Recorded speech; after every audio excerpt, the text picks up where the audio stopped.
at ratesacrossamerica.org.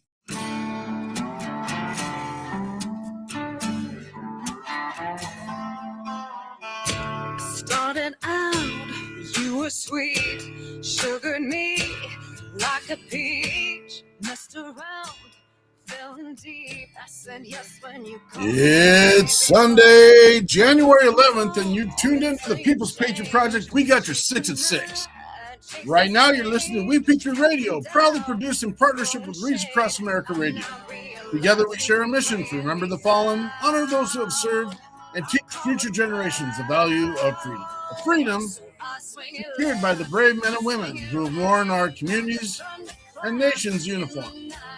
Stay tuned for We Got Your 6 at 6. Currently playing on We Patriot Radio, Kimberly Mayer, Out That Door. One thing that you won't ignore anymore, boy, it's my ass out that door.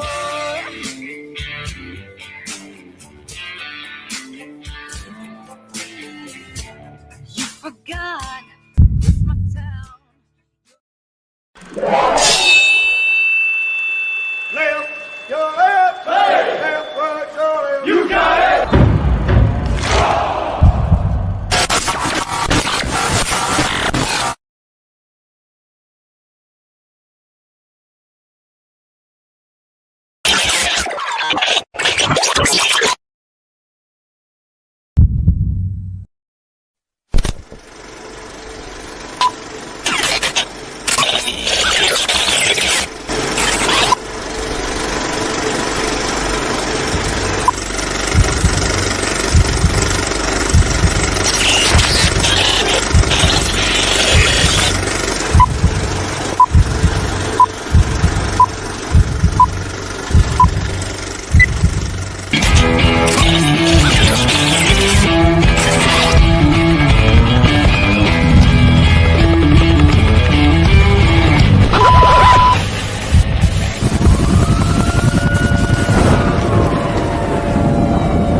THROTTLE. Tom Cruise, roll out.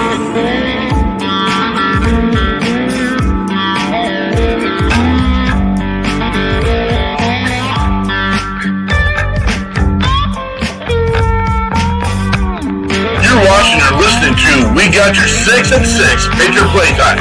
We the people, the People's Patriot Project.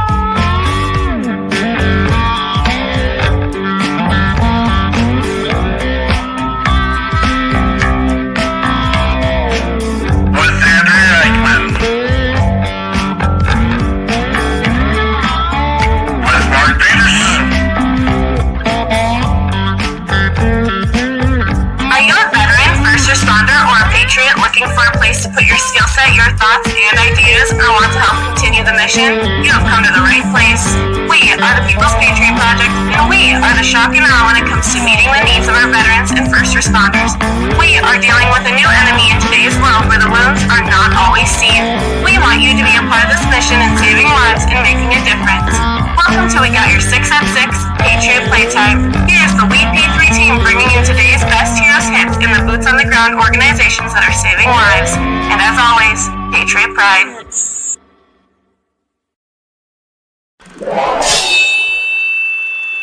Left, your left, left, right, your left. You got it. THROTTLE.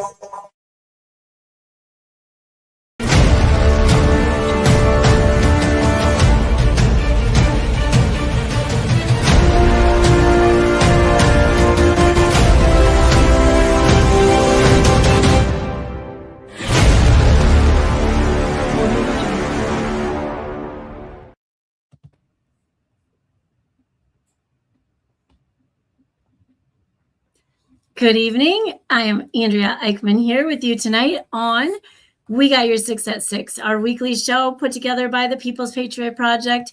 I'm joined here tonight with Mark and Frank, and we're going to bring some guests to you tonight. We've got William Person with us tonight. He's a former Olympic bobsledder who will be sharing some therapy that he has been using, and we will be talking about how it could be great for veterans and first responders. And then for our entertainment and stories, camaraderie, all that good stuff, we've got Mr. Sal Gonzalez coming in tonight. He's got some new music he wants to share, and we haven't talked to him in a while. We need to get caught up. So please stick around and listen in for what's happening in those worlds. First, we need to say a word for our sponsors. We have got Catch-22 with Derek Iozio. Catch-22 is peer support group. Derek is other godfather of the People's Patriot Project, and he is the peer support leader with Catch-22, as well as many other groups that he participates in. So get a hold of Derek at Catch-22, and he will be there for you. And then I want to throw a shout out to Operation Texas Strong. These are our friends down there in Texas, Peggy and Bobby Kretzinger, and I just saw today they are reaching out. If you have or know somebody who has an RV that you're not really using and donating, it feels like the right thing to do. They have veterans waiting in line, homeless veterans that they would love to take off the streets and put into a home. They've got a campground, they've got the facilities, they got a little campground store, and they fill your RV up with all the things that you need to make it a home. With that, I would like to say thank you to all of our sponsors, our guests, and our listeners. And before we dive into this week's show, please just take a moment to join us for this amazing version of the Star Spangled Banner with Dave Bray, USA.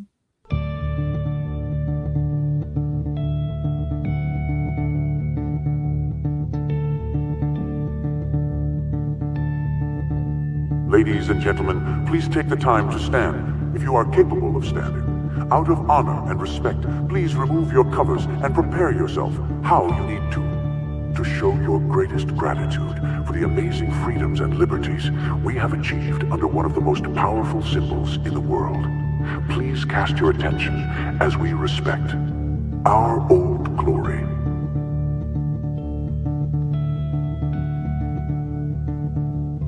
Oh, say, can you see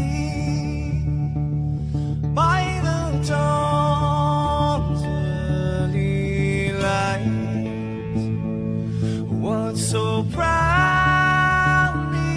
we hailed at the twilight's last gleaming, whose broad stripes and bright stars through the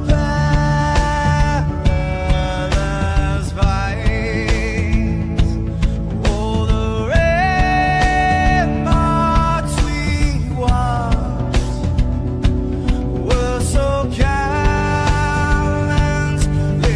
streaming, and the rockets trailing,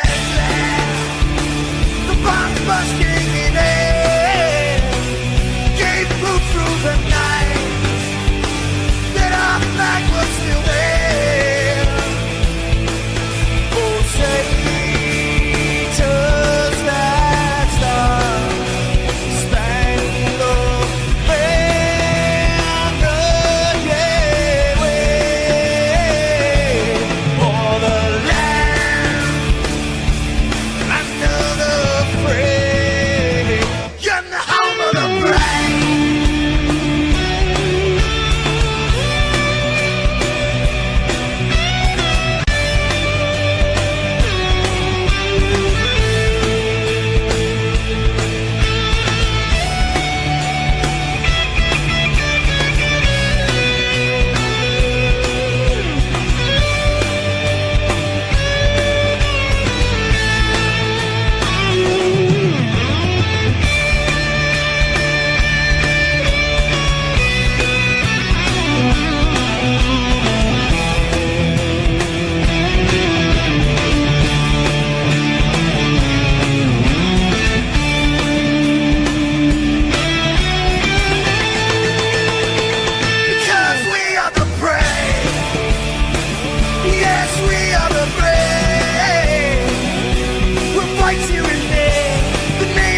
It is time. It is January 11th, and we are here for We Got Your 6 at 6.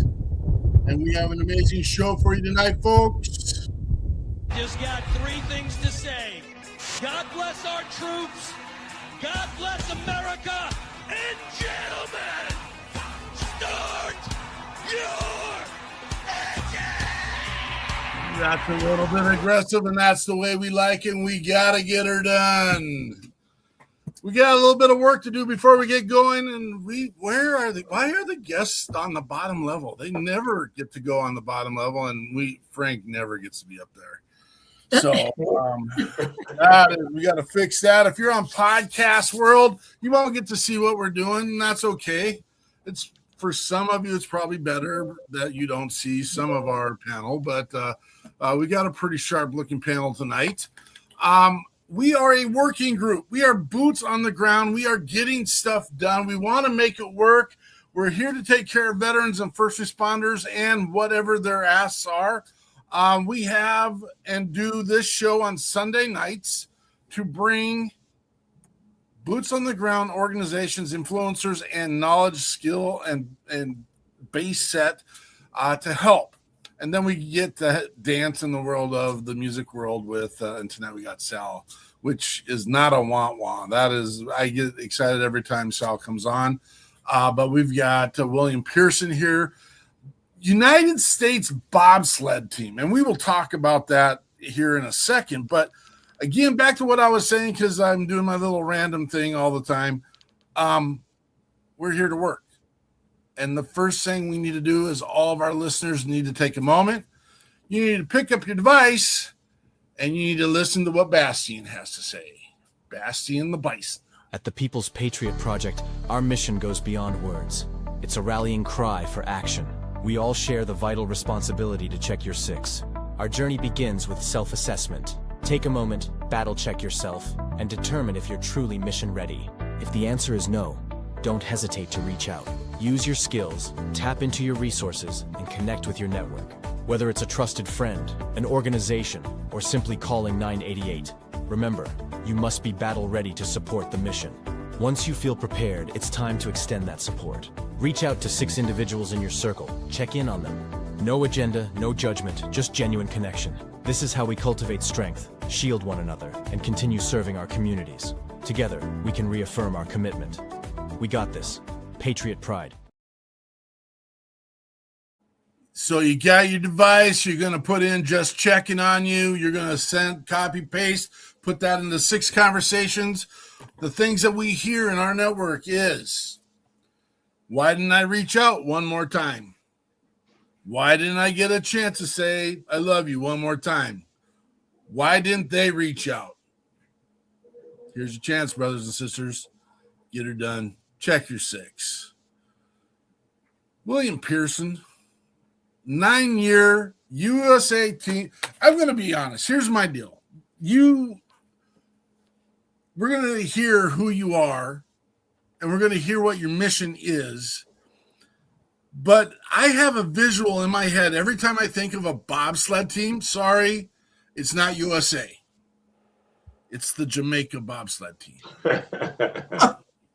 I think because that was our generation. That was our generation, and that came out, and it was the good fun, and I think that's what it is. But there's a scene when the Jamaican bobsled team crashes where one of their members' head is pinned between the wall and the bobsled. Yeah. And goes forever. And I'm like, that guy ain't live. He ain't getting out of that thing. He's done. He's out. And they all made it. It was crazy. But that's my trauma. Is I was never going to be a bobsledder because of the Jamaica bobsled team. That's the whole thing. Tell us who you are, brother. Tell us your mission. Actually, the funny part is the Jamaican guys. When I retired, I knew the first generation, they raced before my time, and the second generation, those guys were still around. So they were all around. And so when my mom passed in 2018, they were the first ones to call me and check on me. So I really love those guys. They were really good people. And matter of fact, when my driver from the Stephen Holcomb from Team USA. Yeah, like he's the only men bobsled athlete to win gold medals since 1946. When he passed, once again, they were the first ones to call me and check on me. So, I mean, I love the Jamaican guys, even though, you know, from the time I started racing to the time I stopped, anytime I said I raced on the bobsled team, even I can have American flags all over all my clothes, and everybody's going to ask me, "Oh, you with Jamaica?" Like, no, right? America, you know what I mean? So, no, but I do appreciate those guys. They're good people. Tell us what your mission is, brother. Well, my mission is, man, I'm really trying to spread the word. I did a disservice to the military company, and I'm really here to try to fix some of that. When I was racing, we used to do VIP rides, and so on these VIP rides, we can take, we take special people down the track. And one day, we took fighter pilots. Fighter pilots are the only people on the planet who knows what the G-forces that we pull feel like. You know, when they flying and they do those bank turns, that's the same thing that we do. And so it's reported that we pull 5 Gs maximum. And we thought the fighter pilots were pulling 16 to 20 Gs, but I guess I found out they only pull 6. And so on this one day, we took them down the track. I did 7 rides that day. They did 1 smooth ride, and they were shook, and it didn't make sense to me. And that sat with me for many years. And so once I got sick, my teammates got sick. An article came out last December, and you won't find it on the internet. I have to send it to you. It comes directly from the New York Times. An article came out, and it was talking about how fighter pilots have the exact same symptoms as what I took to the court system to. I was trying to show the courts the comparisons of what the fighter pilots G-forces are doing to them and what ours are doing to us. And so when I took that thing to court and started showing it to the judge and the lawyers, it was scrubbed from the internet. And so I felt like the people who need to see that article weren't going to be able to see them. And so that's why anyone military, I'm talking about it, I'm asking them to share the article so that you guys know exactly what's going on with your own brains. And I'm not sure who's scrubbing these things from the internet. But yeah, it's happening over and over. And so my goal really is to help a lot of these veterans. There are 6,400 veteran suicides reported each year, right? But what they don't tell us is there's an additional 5,000 who overdose. And even if they leave a suicide note, it doesn't count as a suicide. So that's really 11,000 people. And people with CTE don't really kill you until you get much older. It's the self-medicating that you do, whatever you do to try to fix those symptoms and calm them down. Like usually it's alcohol, and that's what's killing. And so I saw the comparison. I'm watching anybody with CTE and the patterns. And next thing I know, it took me from the fighter pilots who were struggling to our infantry, the people who are around shooting the guns, around the big artillery and the tanks. They're also suffering. And so it's reported that they come back and they have, their PTSD. And so now that they're starting to check the brains of the military, they're finding CTE. But I don't know if those stories are all getting out to everybody. And I'm really just here to help. I'm not an enemy. I'm just here to share the information. Because when my symptoms kicked in, I saw that my teammates were sick. I saw they started to commit suicide. This is our U.S. Olympic team. And even though people asked me, was I depressed?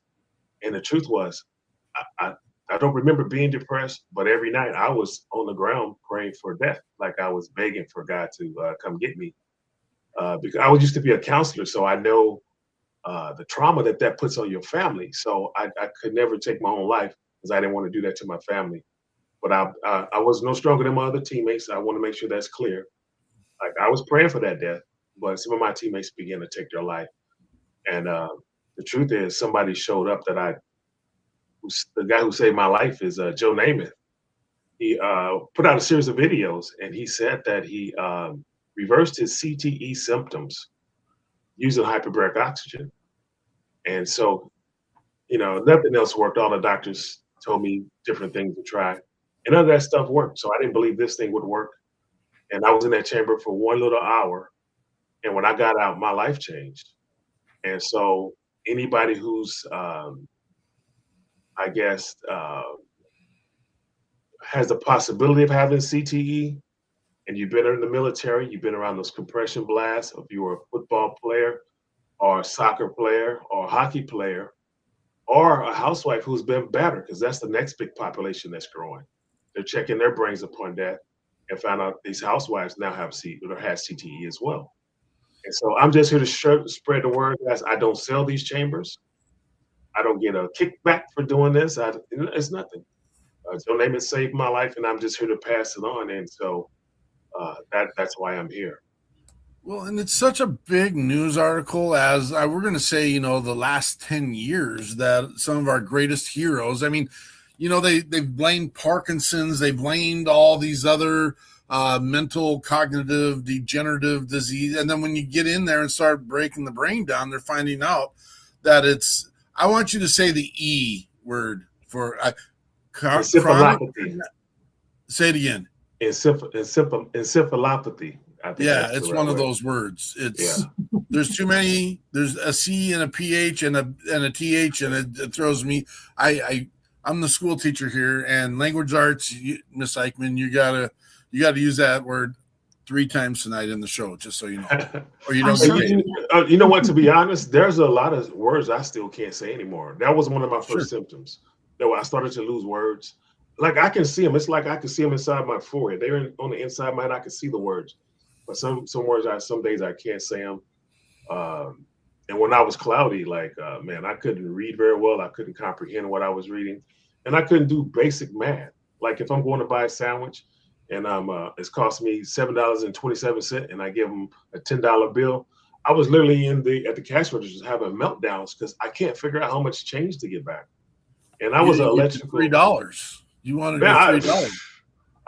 I just wanted the amount that I'm owed. I couldn't figure it out. Like it was, and I was an electrical engineering student in college, so math and science is my background. And yeah, man. And so once that brain starts to shut down on you, it makes life very difficult. And if you want, and I guarantee you, like I'm looking at the numbers, I'm looking at the symptoms. All the symptoms of our veterans is the same things that the athletes are dealing with. And I found that by accident. I wasn't looking for this. I definitely wasn't looking for it. I didn't expect it. We kind of had some pre-show conversation about this. And so when do you draw the line from I'm just getting old and my brain's going to we talked. I played too many years of football, and then I jumped on a howitzer and thought that'd be a good place to, mix your brain around a little bit. But there are things. There's things that I'm like, I know this is my deficit, so I don't even challenge myself in that space. When that deficit show up? My team nuts because we have to have a script, and it's not typed out, but it's a flow. But I can't remember all the people that we have in the show and stuff like that. Well, you know what? My question to you is, when did that start to happen to you? What happened? I got old. I don't know. How old were you when you noticed it? Like when you started to? I think there was a time. I'm going to say that there was a time where I realized that's something you can't do. And wait. Before you tell me, let's try this. Sure. When was your first? Do you ever get a concussion from football? Remember, you probably don't realize this, but I was born in 1969, so concussions, even when I went through the college ranks, that wasn't really a thing there was no concussion protocol. We didn't even, do I know my bell was rung? Oh yeah. There were times where there was a couple days that were missing after games and after practices. And when I played in Russia, there was a whole week that was missing, and it was should have been one of the greatest times of my life. So we didn't have those pieces. They weren't put into play yet. Well, guess what? They still aren't into play. So the only way you're going to figure this out, it's up to you. Your doctor, no one's going to be able to tell you this. It's going to be between you and your loved one. This is a loved one thing. Because what I've noticed, like even for myself, like my teammates were dying. Like I used to own a treatment facility. I used to run a bunch of them. So that's my thing. Mental health is my thing. And so one day, one of my teammates called me. His name is Bobsled. He wanted to be a writer. And so like my background is, if you go and watch the movie Jerry Maguire, most of the time that was me you see running up and down that field. I played 5 different football characters. And so when I left the sport, you know, I went back to Hollywood. So my buddy Pablo called me, right? He wanted to be a writer. So I'm helping him. He's giving me these crazy ideas for movies, and I'm showing him how to put it into a screenplay format, linear screenplay format. But these were ideas he gave me. These were things I've never seen on a big screen before. And I was like, this is brilliant, you know? And the very last time he called me, he was speaking some weird gibberish. And he got so frustrated that, because I couldn't understand him, that he hung up the phone. And I don't know how much time passed by, but every day I told myself, I have to get this guy some help. And that's all it was on my heart. Every day I said it, every day. And I don't know how many days went by. It's a black hole here for me. Could have been a week, it could have been 2 weeks, it could have been 2 months. But all day long, that's all I was fixated on, was helping my buddy. And the truth was, I didn't do anything. And then eventually, I got the word that he went to his family's factory and he hung himself. And, you know, the guilt for me just was overwhelming. I felt responsible because I didn't do anything to help this guy. And that's what started this whole thing right here, was just, that was about the time when everything for me, I was, you know, like I said, I was so guilty and ashamed and embarrassed. And the truth was, I didn't forgive myself until I realized that, like, I was sick. I was living on the floor of my own place. Like I wasn't even living in my bedrooms anymore. I had snatched the mattress off of my bed and put it in the living room on the floor, because it put me right next to the kitchen, the restroom, and the front door. And that's where I lived at. And so here I am trying to save my buddy's life. But here I am living on the floor. I'm struggling myself, but I didn't know. I couldn't tell. I didn't know I was depressed. I'm praying for death every day. But I just didn't connect the dots, guys. I really couldn't. You know, it took for me to get help before I realized it. That's crazy. That's it's not crazy. And so I'm sorry for saying that, but no. It's the world. It's the world within, because we've got the ones that are so, I don't want to use the word broken, because I don't think any of us are broken. I think we just need to have some support and or a resource, and we haven't gotten to that pace or place or space, and we're getting there. But again, it's these conversations we get to have that says, aha, we're going to learn more about Mr. Pearson and the things he did, A, as a bobsledder, B, as this expert in CTE. But we got to get Sal in here. Sal, it's been a long, apparently way too long, brother. Absolutely. How you doing? Doing good. When's the last time I saw you? You were in Nashville. I was at the Label 22 launch. That's right. And got the amazing chance to hang out with, I mean, it was military musician royalty down there, and Chris Turner, Stephen Cochran, the whole crew. I see in here in our little promo, Stephen is kind of getting in on your big night. I'm trying to find it where I put it. Oh, there it is. There's the promo. And right back there in the back corner there, Mr. Cochran is kind of poking his eyeballs. Just right next to my That's head. Sal, you got to let us know, brother. Tell me what was going on that night. Oh, we were playing the Bluebird Cafe Bluebird Cafe. You see how much I love the Bluebird Cafe? That's okay. A little bit bigger, though. The second time I played the stage of the Grand Ole Opry. The Grand Ole Opry. Absolutely. Gosh.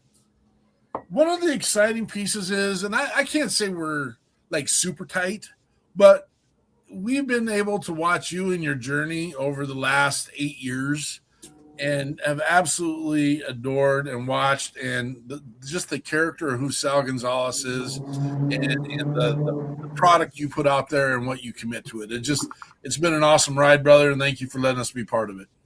No, thanks. I appreciate you guys being a part of it. I always, as an artist, you can only put things out in the world and hope and pray that other people like it too, right? Because all I can do is release things that I enjoy and that I think are good. And I hold myself to a really high standard, and I hate myself, and I'm always looking to improve in some way, shape, or form. So when people say they love it, it makes me happy. It lets me know that my hard work and self-loathing is paying off. Well, and just knowing you personally and having some of those personal stories, knowing the struggles that you had along the way, and just, nose to the grindstone, get it done. You worked on some health related issues and just some mental related issues, and you found the pieces that fit into your repertoire that helped you into your space. And there's a chunk. It's funny. I said the word chunk.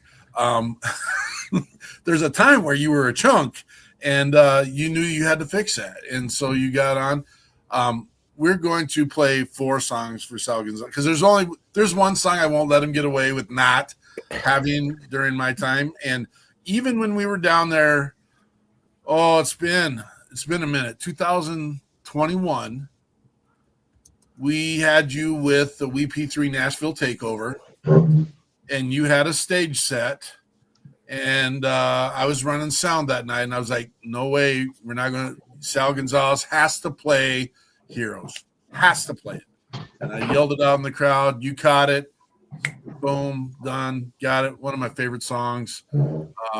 Because I think it's because I know your story in regards to that. And I think that's why my heart is overflowing when I hear that song because of your story. And so and that's that's as a musician, that's kind of my whole thing is like when I'm playing, I like to tell people the stories behind the songs, because for me that's the magic behind it. It's not just, is the music good? Yes, the music's good, whatever, but I worked at the Bluebird Cafe for like 7 years. I was a bouncer there, and I would watch these songwriters tell me the stories behind, like, The Gambler. With Don Schlitz wrote a song called The Gambler for Kenny Rogers, and it went super ginormous, and they spun off movies about it, and I got to hear why he wrote that song. I got to listen to all these other songwriters tell me the stories and the backstories behind these songs, and it made me fall in love with music and songwriting in an entirely different way. So when I hear people like you say that not only do I like the song, but on top of that, the story behind the song is a big important part of it for me too. It makes me giggle. It makes me happy on the inside. Well, you have literally blessed my life with the things that you've done, brother. And so I that's important for me to get that message out. Share about who you are. Share us about your mission. Sure. So my name's Sal Gonzalez. I'm a singer, songwriter, artist, recording artist here in Nashville, Tennessee. I've been playing music since I was very, very little. Started playing guitar at 12 or 13, played in bands all through high school, and then 9/11 happened, and I decided I needed to go join the United States Marine Corps. And I went off and I became a machine gunner with 2nd Battalion, 5th Marines, an infantry guy, as William was so glowingly speaking of us. And I was in Iraq for a couple of months on top of a Humvee, trying to fight bad guys. And in those 2 months, I got blown up 7 times. 6 of those times they were doing good to scratch my paint or pump my tires. Last one, unfortunately, went through the armor and injured myself, my assistant gunner, Kenny, and unfortunately it killed our lieutenant. His name was Matt Lynch. He was from Long Island, New York. And when I retired, I just kind of went back to playing music. I moved to Nashville. I moved home for a little while, but home didn't feel the same after what I'd been through. I just didn't feel comfortable in my own skin. And when I came to Nashville to visit a friend, I just fell in love with the city, and I was like, oh, I can play music here. I can do this. I can pursue my dreams here. I'm going to do that. And I've been here since 2006. And I've loved every minute of it. I've struggled with everything that an artist can struggle with and has struggled with. I ballooned up to 300 pounds. I was depressed and sad, and I felt guilty for coming home when a lot of my friends had died. I felt guilty for pursuing my career and my dreams while a lot of my friends were still actively getting shot at. And that led to a lot of drinking and behavior that was really easy to justify because I'm a rock star, baby. That's what a rock star is known for, right? Like, come on. I'm the life of the party. I'm always happy. I'm always smiling. I'm always drinking. Nobody can tell anything's wrong. And that started to change when Wounded Warrior Project came in my life. And they took me on a thing called Soldier Ride. I realized on that Soldier Ride with like 40 other vets that I wasn't the special little snowflake I thought I was. I had a bunch of these people that were now my friends that had been through a lot of the same stuff, who were also exhibiting a lot of the same behaviors, but they weren't rock stars. They didn't have the great excuse that I had. And it's really hard to tell somebody to quit drinking when you're still drinking a fifth of Jim Beam a night, if you know what I mean. So through peer support at Wounded Warrior Project and a lot of other stuff, many programs, lots of my own going to a therapist and talking to him and talking to a psychiatrist and lots of work on me. It's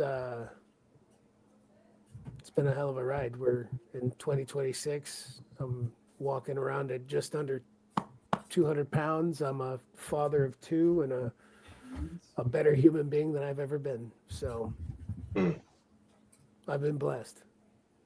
Although I do really want to hear about the hyperbaric chamber because I feel like that would benefit me a lot.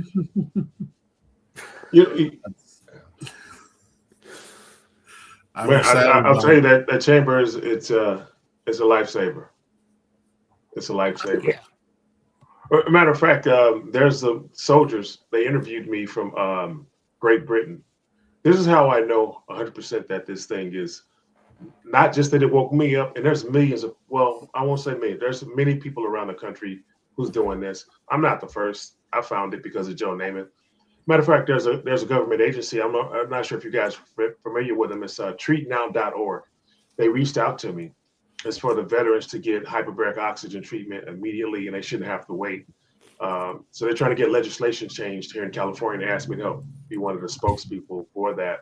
And so I'm doing whatever I can to throw it out there. I'm also opening up the first ever CTE.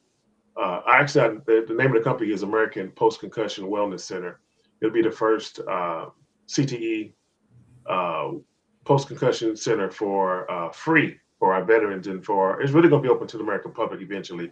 But we're starting with our veterans because there's so many of them out there that's struggling with this. And I'm glad. Where you at? Where you at, Mark? You're an athlete, right? How many times you pull a hamstring? I'm going to be honest. A hammy, I never pulled. I never pulled a hammy. You weren't running hard enough, man. Come on. I got a groin here and there. Okay, you got a groin. Yeah, okay. And I had several knee surgeries, but I never had a hammy go down. Okay, what happened when you had that groin injury? What'd they do for you? They made me stand waist deep in a pool full of ice all the way up, and they would just put a jet on it, and that's how we treated it. Yeah. So they do that for a reason. They try to remove, because when you get any soft tissue injury in your body, I don't care what it is, inflammation goes there. Everything goes there is to protect that area, right? So for the next 72 hours, you're going to ice that thing. You're going to compress it to push the swelling out.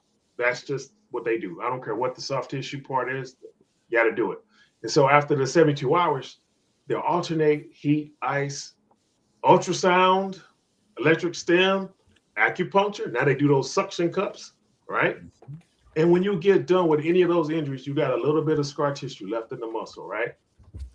And so for us at the Olympic Training Center, you see that trainer coming out the room with the white rag, and we're like, oh God, here we go. That's so we can bite it, right? We're gonna bite this rag because they're about to take that elbow and they're gonna stick it on that right on the muscle and find a knot, and they're gonna just cross friction it and break it up. So you see these grown athletes, we jumping around on the table, you know, we squirming like we're getting spanked like we're little kids or something. And so okay, now let's take that. So I know you've had a concussion before. How'd they treat that? None, right. Okay, now I was on the Team USA for 9 years. I raced for 9 years. My first concussion was at St. Moritz, Switzerland, World Cup, right 2 weeks before, no, about a month before the opening ceremonies for Salt Lake City Olympics. So we had a nasty crash. I'm gonna send you that video, nasty. The guy sitting behind me that day was knocked unconscious. I had vertigo. They sent us back to the hotel, and they told us, watch each other so we don't go to sleep. That's the treatment that most people get. That's the maximum that you will get here in most around the world, really, not just in America. And so there's no way to remove that inflammation from the brain. So you get a concussion, you got inflammation in there, right? How do you get it out? They don't get it out. It sits there and it festers. And eventually it's going to turn into something. What does it turn into? They keep telling us it takes repetitive head injuries to get CTE. I think they're wrong, because I met the housewife who fell down one time snowboarding with her child, and she got the same symptoms.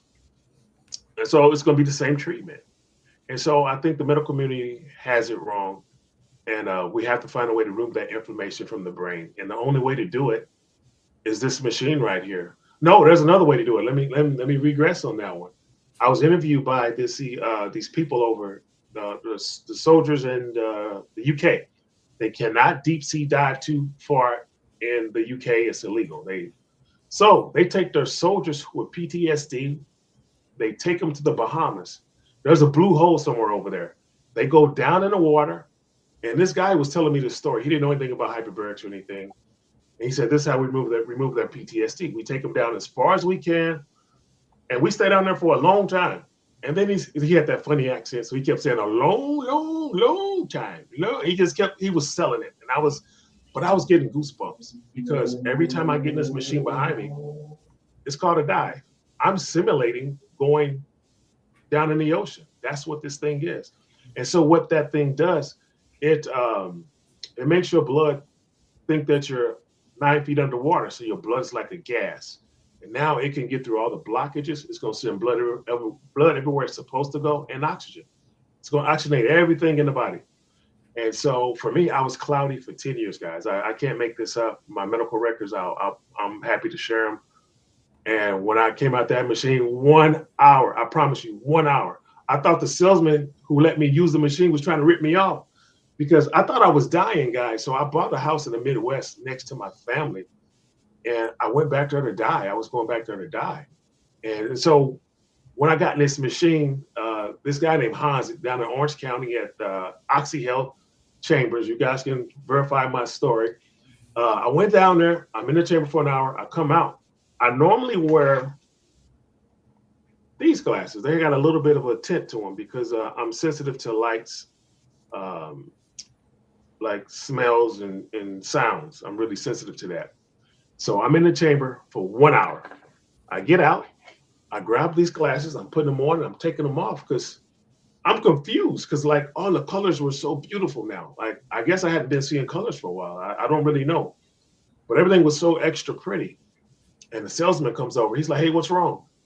I said, I don't know. I don't think I need my glasses right now. And he said the weirdest thing to me, and I thought he was a crook at first. He was like, oh, you're one of those. And I'm like, okay, he's finna try to sell me this $22,000 machine that I can't afford. I just bought a house. I can't afford this machine. But he was right. Some people get immediate relief, but some people need 30 days of treatment, 2 sessions a day to get that same relief. And like, my life changed, guys. I got up off that floor, and then on this one, the medical community is probably going to fight me on it. But like I said, I was a counselor for a long time.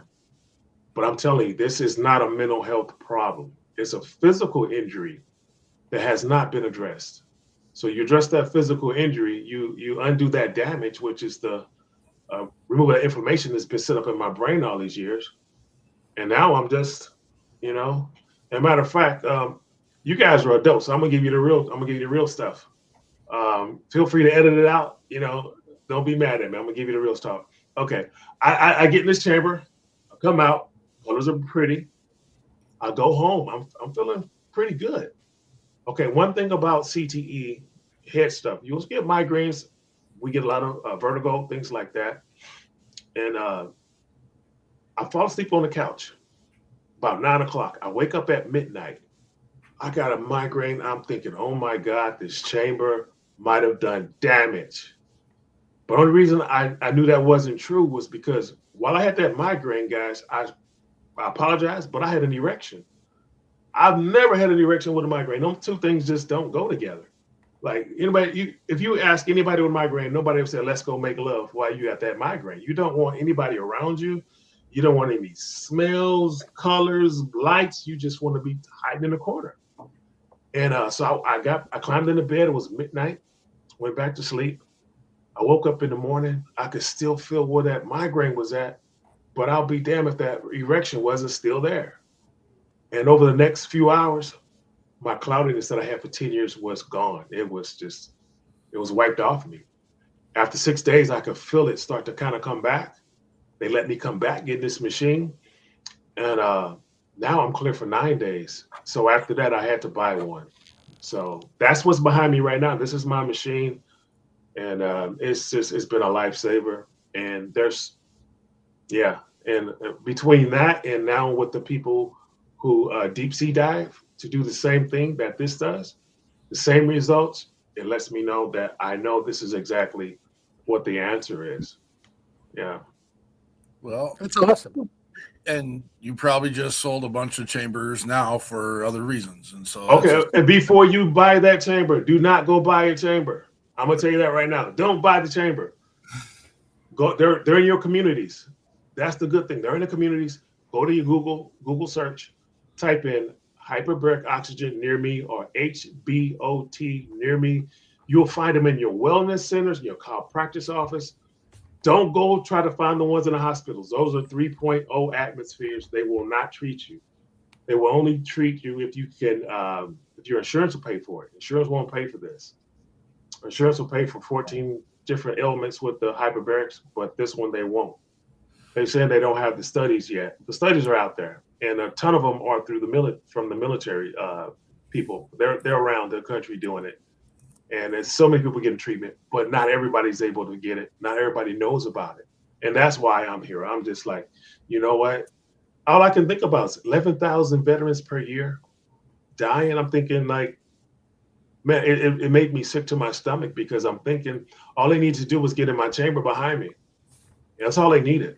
And I promise you, like, I hate to say all of them would have survived it, because you guys do things that we don't do over here. You guys see things we don't see over here. But if it's from the compression blast, and if it's just the same thing that I'm dealing with, CTE, they would still be here today. There's I have no doubts about it. Matter of fact, I acquired 2 buildings that we're opening. I'm official of 501c3. And when I open, we're going to flood the gates and offer this service.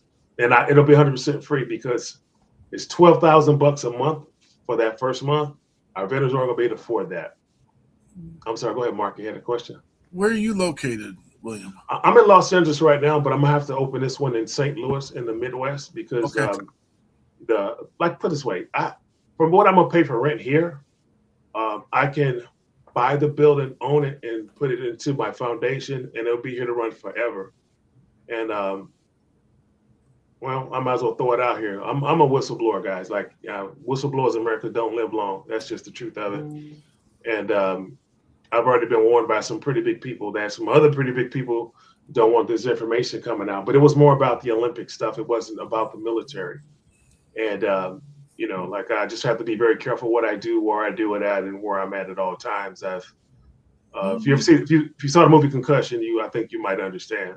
Yeah. We just need to get you tucked in. Your knowledge and skill set is needed. We know that Colonel Michael Burrows, retired down in Texas with Victory for Veterans, is working in the space and area as well. We just need to connect all the dots and get it rolling and get things put together. Absolutely. That's what we need to do. Collab. But those aren't the people I'm worried about, man. It's just there ain't no one to worry about. Yeah, I'll tell you offline. There's some, if you watch the movie Concussion, I'm sure you'll understand. Like it's not pretty. Yeah. Matter of fact, at the court case that I filed for my teammates, I never asked for anything for myself. I asked them to take care of my buddies and to warn the new generation before they ever get in the bobsled. And we're still in court right now, fighting over that because my law team that I hired are now standing with the defense team. And the last 4 court hearings, it's them versus me, and I'm the one. My brain is compromised. I should not be the one fighting this case against these high-powered lawyers. But it's what happened. Yeah. Matter of fact, Robert Shapiro came aboard, O.J. Simpson's old lawyer. He said he did an investigation. We had a few phone calls. And I got receipts for everything I tell you guys. He sent me an email, said, I fired your lead attorney. We kept the co-counsel, and we're going to help you get the results you need. I was like, yes, finally. 24 hours later, sent me another email. Will, I quit, So somebody's getting to these guys the same way they scrubbed that article about the military pilots struggling. I can send that to you so you guys can have it and share it if you need to. Somebody's getting to these people and scrubbing it. They did an episode on us called on HBO Real Sports. It was the Winter Olympic CTE suicide episode. Now you can go back. That show's off the air now. It ended a couple years ago. You can find every episode they ever did, except the one that they did on us. You see the time slot and you can see the name on it, but you won't be able to play it and watch it. So I believe it's the insurance companies who've been doing this, because as soon as they showed up, that's when things got really, really weird. Everybody started to, even the lawyers, turning their back on us. And so, like everything I told you guys, it sounds like conspiracy, but I challenge you to look it up and see if you can find it and prove me wrong. But it's happened. But I have paperwork. Everything I told you, I can share with you and show you. Yeah. All right. Sal's got to get rolling here. So let's do you an intro on one of your songs. We'll have to have you come back, man. That's what we'll do. We'll have you come back. How can I find your music? We're going to get you can find, just type in my name, Sal Gonzalez, and it'll come up. And we'll put all the links up as well, because we got his Spotify, YouTube, all that. We got all that. We'll put it up. You can go to WeP3 Radio and listen to Sal Gonzalez, because we stream his stuff on our radio station. So that's another place. But you don't get that private concert. You get all of the 200 plus musicians we have, and we want you to hear Sal. So, Sal, what song you want to roll with right now? Why don't we play Thing I Love the Most? Tell us about it. So I wrote this one morning. I was headed to a producer's house. He's a pretty big hip hop producer. And when their sessions normally start at around 11 and go into the wee hours of the morning, 3, 4 in the morning. Well, everybody had been up really late the night before. I just happened to be an early riser because of my kids. So I got up really early, and I was already in the studio writing before anybody was up. And on my way to the studio, my wife called me and said, hey, your daughter just took her first steps. And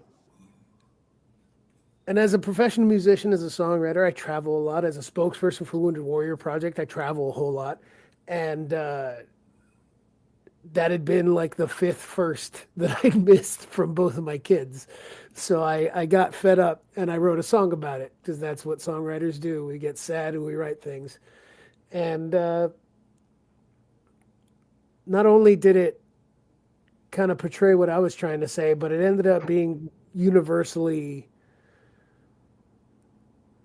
loved by people who have to be away from their families. And I feel like anybody that's ever done anything ambitious, whether that's be on an Olympic team, serve in the military, try and be in a musician and try and be an artist. That these are all endeavors that take you away from your family, that take really hard dedication and real time in your life to accomplish.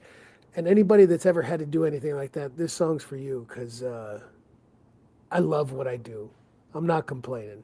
There's just some things about it that suck. Yeah. This is Sal Gonzalez. Thing I love.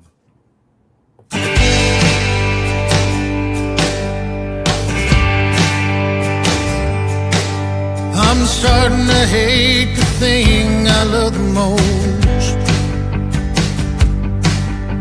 This guitar cries, but I still bear the load. The nights can get so lonely, but I never thought they'd own me. So I'm starting to hate the thing I love the most. I feel guilty every time I hit the road, 'cause your love is stealing pieces of my soul. I dread coming home just to see how much you've grown. I feel guilty every time I hit the road. So be careful what you wish for, oh, 'cause nothing comes for free. And all the things you want from life might not be what you need. Feeling like a ghost staring at pictures on your phone makes you start to hate the thing you love the most. Jim Beam seems to help when I'm a wreck, 'cause I can't sleep without you on my breath. And I know he's a crutch that I lean on far too much. Lord, with Jim Beam seems to help when I'm a wreck. So be careful what you wish for, oh, 'cause nothing comes for free. And all the things you want from life might not be what you need. Feeling like a ghost staring at pictures on your phone makes you start to hate the thing you love the most.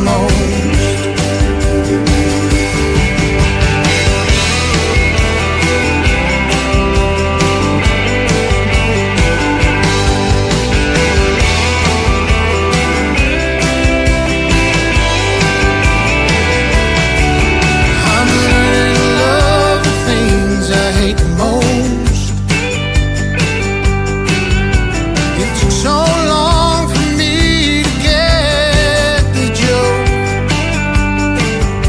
how it should be a crime to let hate waste my time. So I'm learning to love the things I hate the most. But I'm still starting to hate the thing I love the most.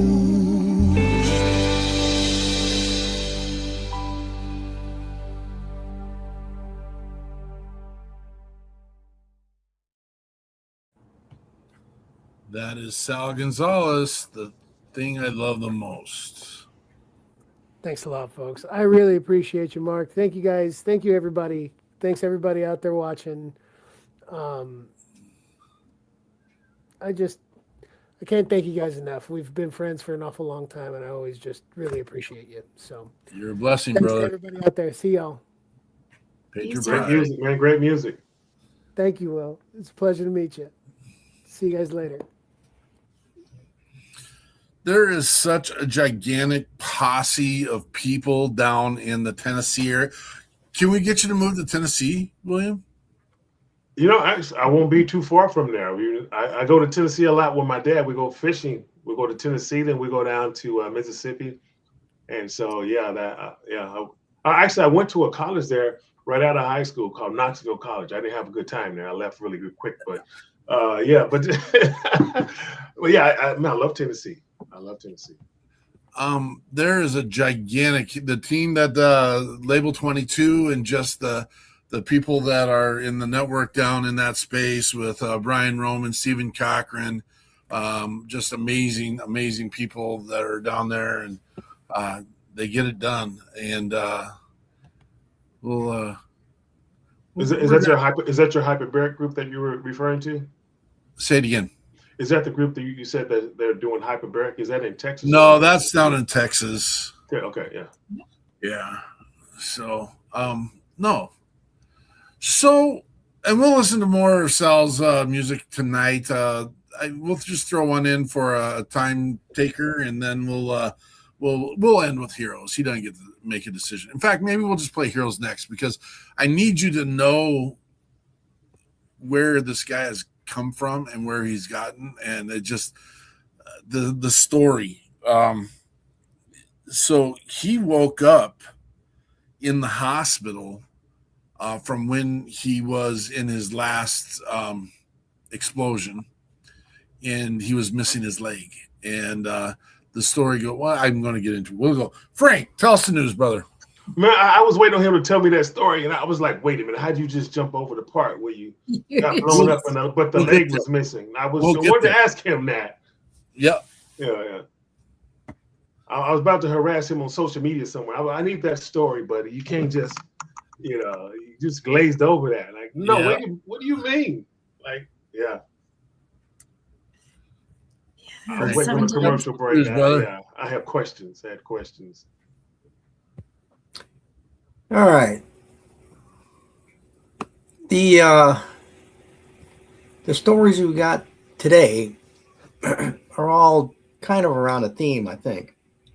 So the first one, I apologize for my voice. I'm still getting over COVID. You were just yelling and screaming because the Bears beat the Packers. I didn't even know they won until I woke up this morning. I did not stay up to watch it. I promise. Hey, before you tell me your story, after we get off the line, I challenge you to look for the one of the only treatments for long COVID. I'll give you a hint. It's that machine back there. Well, I was already interested in the chamber by what you said earlier. So that's just another plus. Yeah, look it up. And I can't make this stuff up, guys. It's there was a coach, right? I'm sorry, I'm taking over your time, but I apologize. I have quite a few more books to be able to afford one of those. Rent them. Save your money. Rent them. Don't wait. I paid $20,000 because you don't have to pay. They're cheaper now. You can find them a lot cheaper, and you want to make sure it's working for you. Some people might be claustrophobic. You get in and be like, hey, wait a minute. You don't want to have spent that money and then don't want to get in it. So find one, use it, make sure, because the changes are quick. Like I was in an hour, it was over. Like I knew it. I already knew. Oh, you don't need 10 years of treatment to know it's going to work.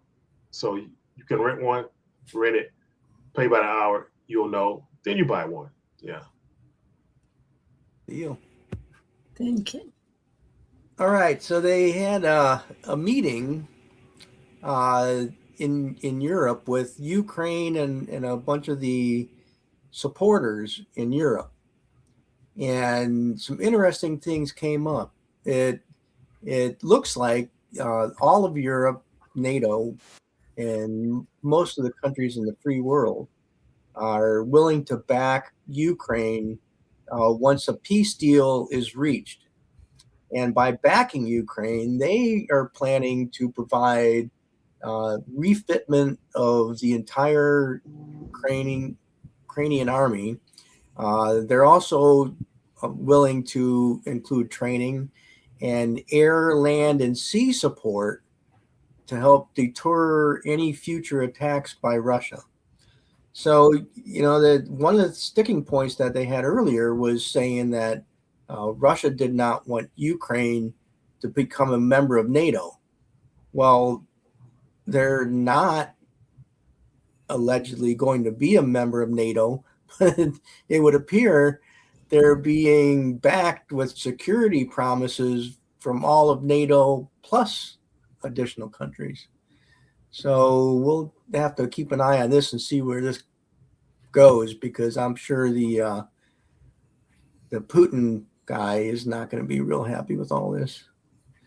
The next one, we have Iran. And if you have not been watching what's going on in Iran right now, you really should take a look, because this reminds me so much of what happened in the late 70s in Iran, but it's almost going in the opposite direction now. In the late 70s, the students and all the young people protested, and they overthrew the Shah.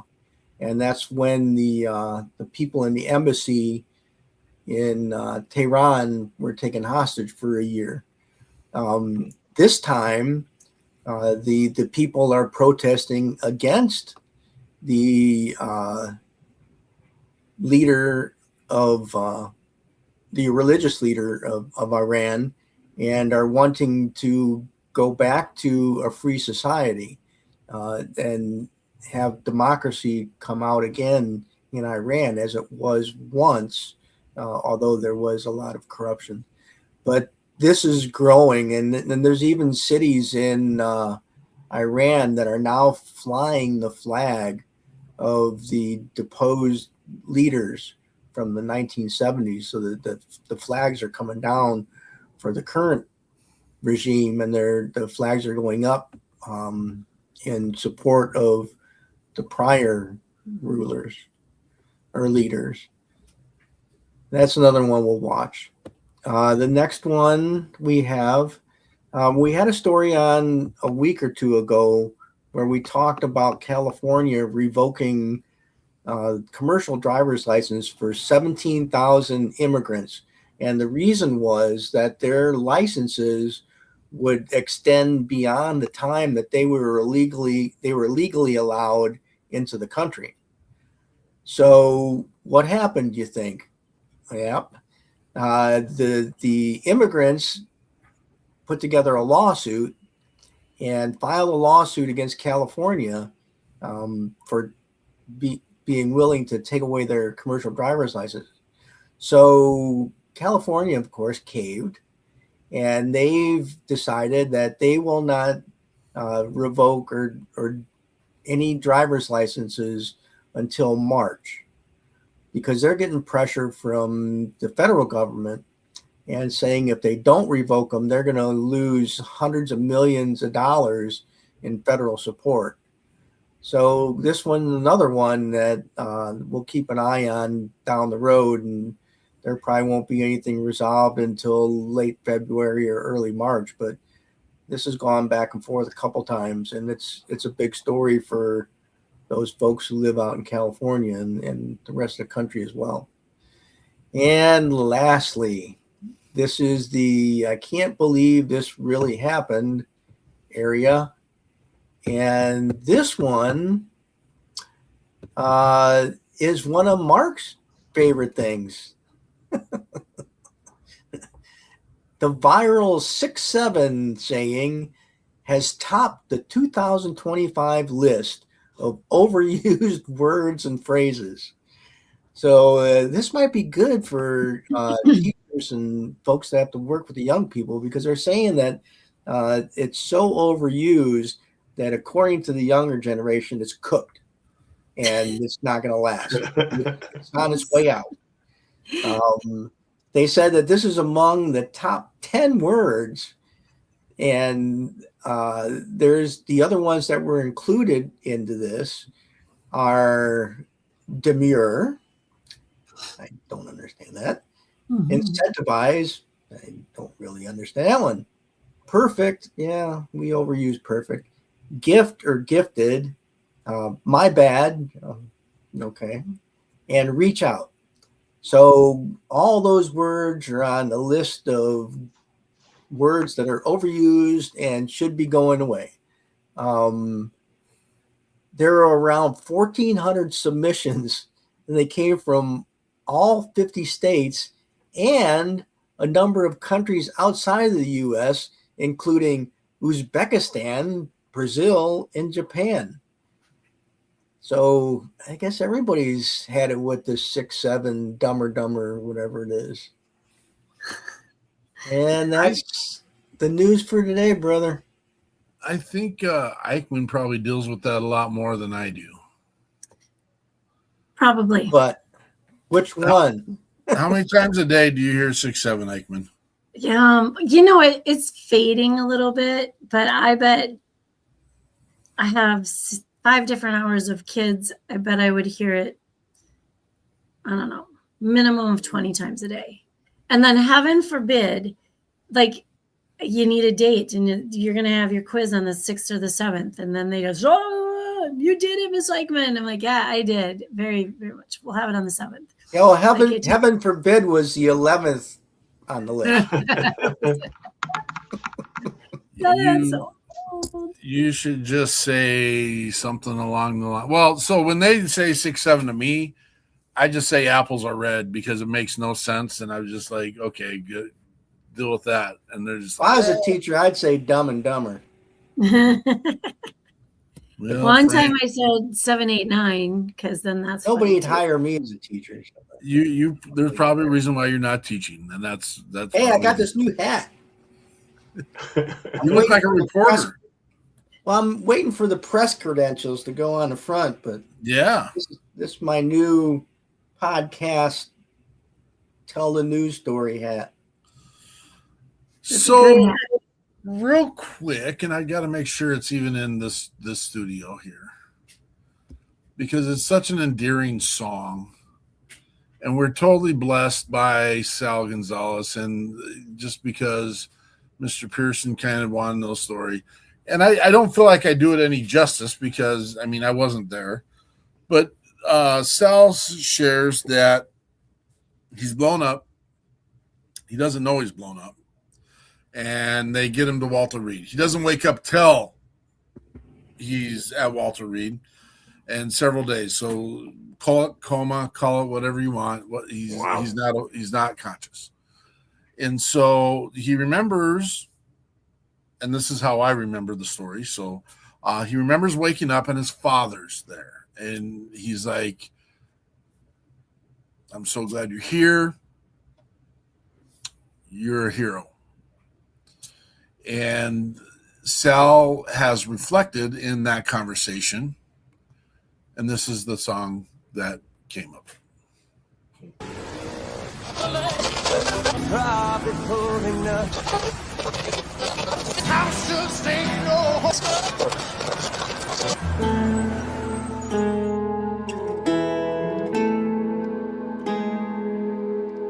They threw him a party day that he got home. Oh, and they called him a hero, but he felt all alone, surrounded by his family and all his friends but one. Oh, he lost him in that country to a buried roadside bomb. When his dad stood up and said, "Our hero has returned," he looked down at his scars and his purple heart and said, "Dad, you know that hurts, 'cause that told me to not sound grateful, 'cause the good Lord knows I am for sparing me my life on the day he took my friend. But I still wish that I had gone with him, or maybe even took his place. Oh, but destiny didn't lead me that way. So I'm not trying to say you're wrong, but heroes ain't the ones who make it home.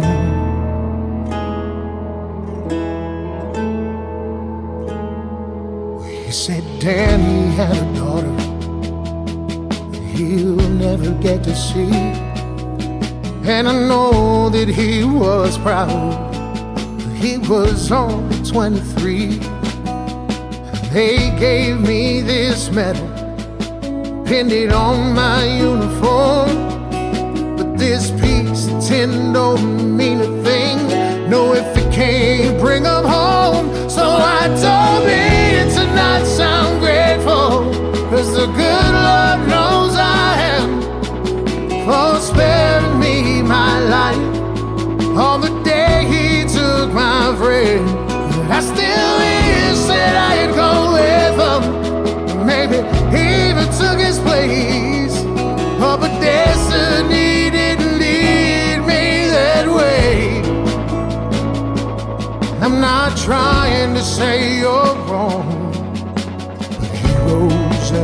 ones who make it home.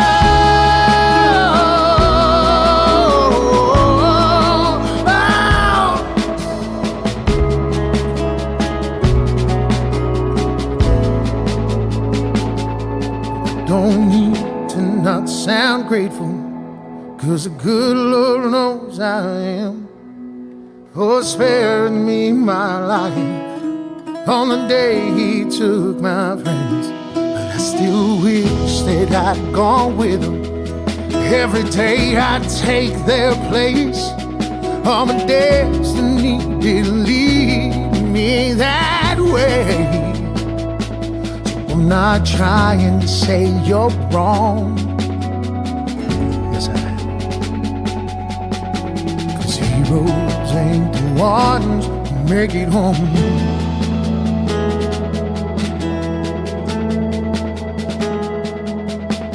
No, heroes ain't the ones who make it home.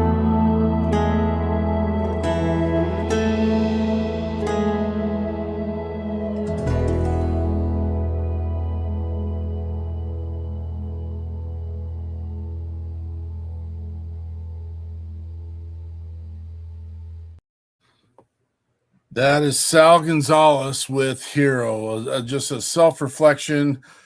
Hearing him play that song live is a whole nother level. You catch a piece of it in the video. It is an absolute emotionally draining. It's his truth. And it's just amazing. He was able to pen that to paper and then produce something like that. And we hold Sal Gonzalez close to our hearts. And he's been a blessing to us. And there's a lot of who's who in that video.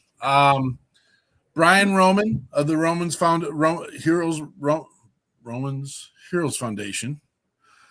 There's Jason Johnson of K9 Heroes. And then there is Travis McVeigh of Heroes Vodka. And there's a little tribute to Heroes Vodka in there as well, with our brothers leaving booze on the headstone of their brothers. But all people, amazing people down in.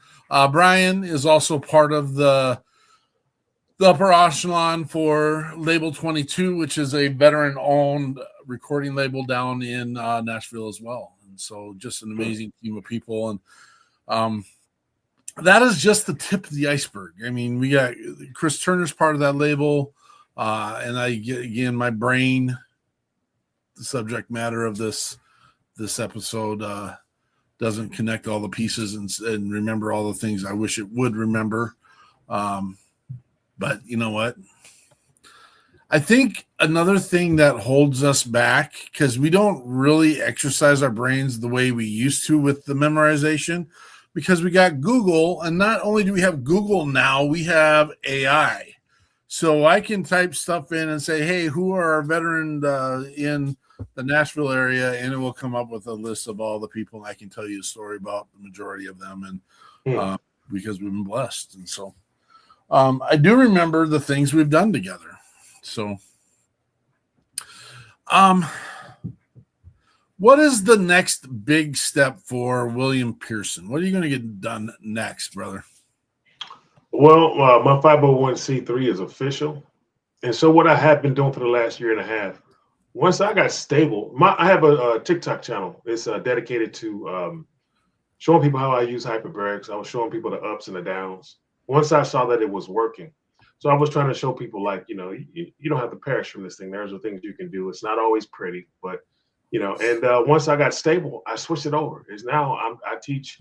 What I learned is, like I told you guys my story, I didn't connect the dots. I didn't understand that's what this was.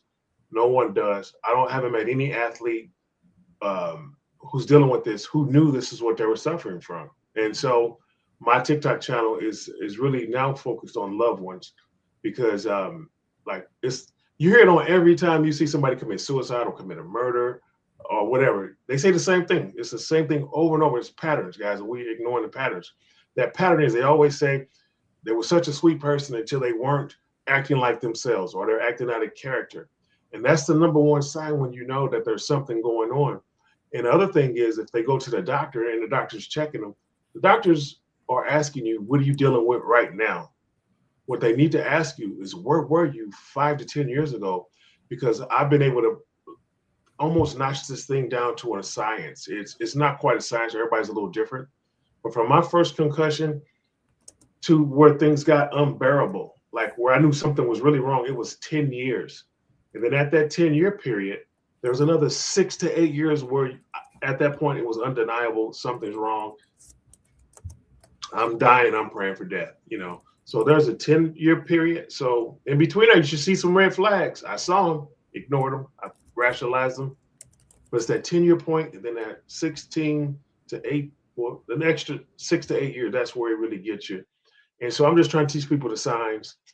And so what we were doing is I help people find, like we talked about today, finding H-bot in your community. Trying to, some places I have it where I can send you to some places for free. Some places we're still going to charge you. But now, once we open our own facility, our goal is to, now we don't have to outsource everybody. I'll have a facility where you can come to. I have a chamber right now they're looking at building for me, a 6-person chamber, which means that I'm open 8 hours a day. I can treat 48 people that day. That's what we're looking at doing. This chamber I have behind me is only designed for one person, maybe two if they really like each other, because you're going to be like, you know, well, it's really designed for 2 people, but you know, but yeah, so that's what I'm working on, raising money to get more equipment, and I'm going to open my doors. It's that simple. I have a lot of people who've been reaching out. They want to be investors, and but I can't charge veterans. I'm not going to charge anybody. This is if you look at all the mass shootings in America, 31% is are veterans, you know, which is sad. And the other percentages are people who are struggling with head injuries. It's like, it's right here in our faces, and no one's talking about it, and no one's bringing it to the spot. Put the spotlight on, and that's what I'm here to do. If you check the numbers, it's people like us who are compromised, and I'm in that group too. Like I'm compromised. It's us, and we've got to fix us. Otherwise, because you know you can't go to the kindergarten these days. You can't go to the movies. You can't go to a concert. There's always a threat of a mass shooting, you know, and it's just disturbing, and it doesn't make sense. We're one of the best countries in the world. You know, I've been around the world so many times, and so many people want to come here just for the peace and the opportunities. But meanwhile, we're here, and life in America is getting a little bit uglier every year. Yeah. Matter of fact, about did you hear about the guy who left the CTE suicide note for the NFL? He went there to do a mass shooting in New York. It was about 2 months ago, 2.5 months ago.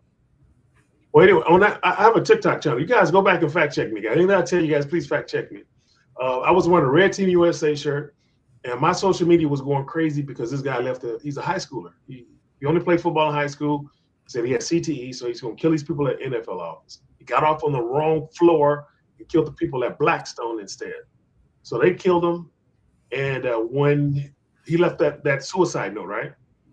And so when they checked his brain, he was right. He had it. He was a stage 2 of CTE. But on that day, my social media, my phone is ringing because somehow the internet makes me out to be the CTE guru. I'm not the guru, guys. To be honest, I'm a guy who figured it out because someone showed me. Joe Namath showed me. So anyway, on that day, I made a video. So when you look at it, don't laugh at me because I look disheveled. I'm just walking and talking, bad angles and everything. But yeah, I just tell people like these. I said, I know we're watching our veterans. We're watching our athletes do these things. I said, this is not the population I fear. I said, the population I fear is our veterans. And I said, guys, we got to get ahead of this before it's too late. And I said, we're going to have a wave. My words were, there's going to be a wave of mass shootings coming from our veterans. We just got to get ahead of it. So I posted that video. The next day I hit court. I shared that information with the judge. And on the courthouse steps, the same thing I just said here, I said on the courthouse steps. And the following week, guys, I can't make this up. The following week, there was a veteran. He went to a bar in Anaconda, Montana. He killed 4 people, and he was hiding in the woods like Rambo for a whole week. And when they caught him, there was another veteran who went onto one of the bases. You guys might know who he is, and he shot a lot of people on the base. He didn't kill them, but he shot quite a few people. And as that was in 2 weeks after that, we had another veteran go up to a Mormon church in Minnesota. He burned up one part of the church. He went to the other part and started shooting.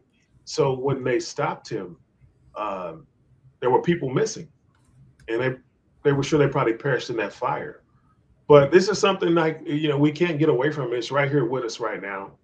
And I promise you guys, this is not a mental health issue. It's just, it's a physical injury that hasn't been resolved. And it looks like that. And the problem with it, when I was struggling, my brain was telling me every day, you got to end this life. You got to end this. You got to stop this. Why are you still here? You don't have to be here for this. You don't have to live. You've lived a great life. You don't have to live another day like this. And so that's what this thing really is. It's unforgiving. Your brain is in a loop. Sometimes you can't tell what's real and what's not. When I left Team USA, I was 36 when I won my last national championship. I turned 37 that summer. So when I finished, I moved back to Los Angeles, and people asked me how old I was, and I automatically said 28.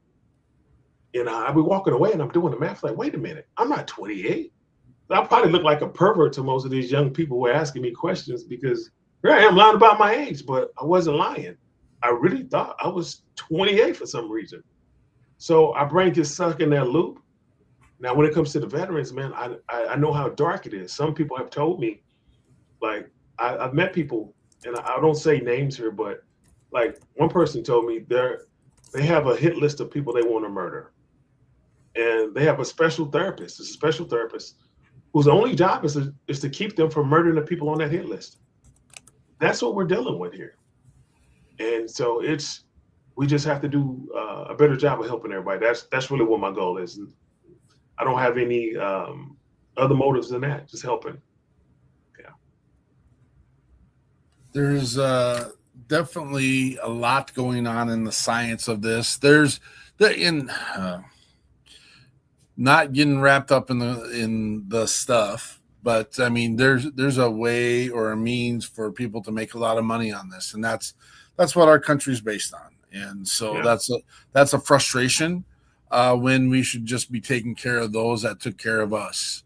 Yeah. And so, gosh, again, a blessing. Well, like I said, they are asking me. People are calling. They wanted. I could have been open 6 months ago if I wanted to, but I'm not taking private money. I won't take it because I will not pass that bill to the veteran. It is not going to happen. I told them. I said, you know what I'm doing? You can do it over there.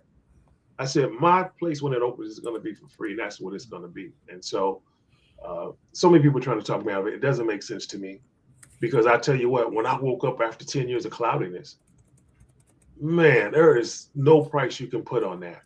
And if I didn't have the people around here helping me when I found this stuff, like, I wouldn't have got the help either. Like, my family saved me. Joe Namath showed up and told me about it, and then my family wrapped their arms around me and helped me find what I needed. But without them, I couldn't, because I was laying on the floor every day. I couldn't get up. All I could do was just lay there and just like I said, pray for death. That's all. That was my routine. It's so crazy. Like, I lived in this little community in Los Angeles, and so some days I was so cloudy I refused to drive a car. I decommissioned the motorcycle because I knew I shouldn't be riding, I shouldn't be driving. And so some days I had to still walk. I go walk and get a salad, just make myself get out of that house and walk.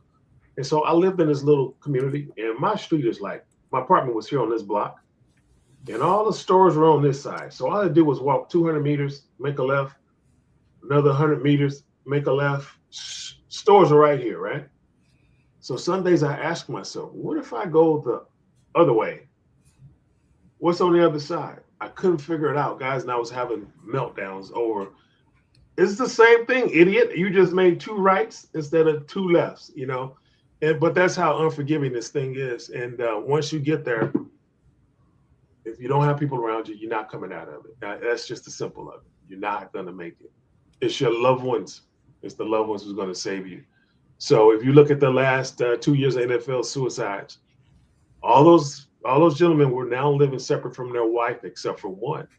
There was one who's still living with the family, but he lived in the back bedroom, and the family kind of circulated around him. And so it's a family thing. It's the loved ones. Kind of, is that what the 6x6 is? You checking on 6 people? Check 6. You check. Yeah, you reach out to 6 people in your network.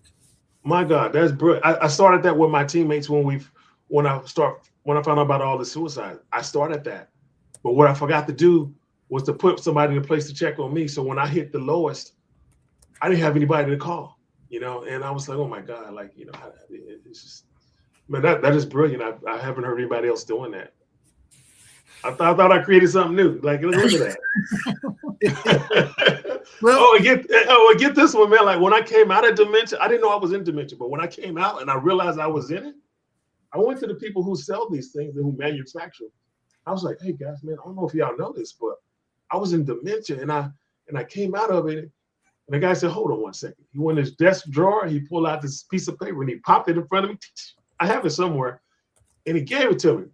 There are studies out here for Alzheimer's and dementia. Like, these things are already out here. They just aren't talking about it.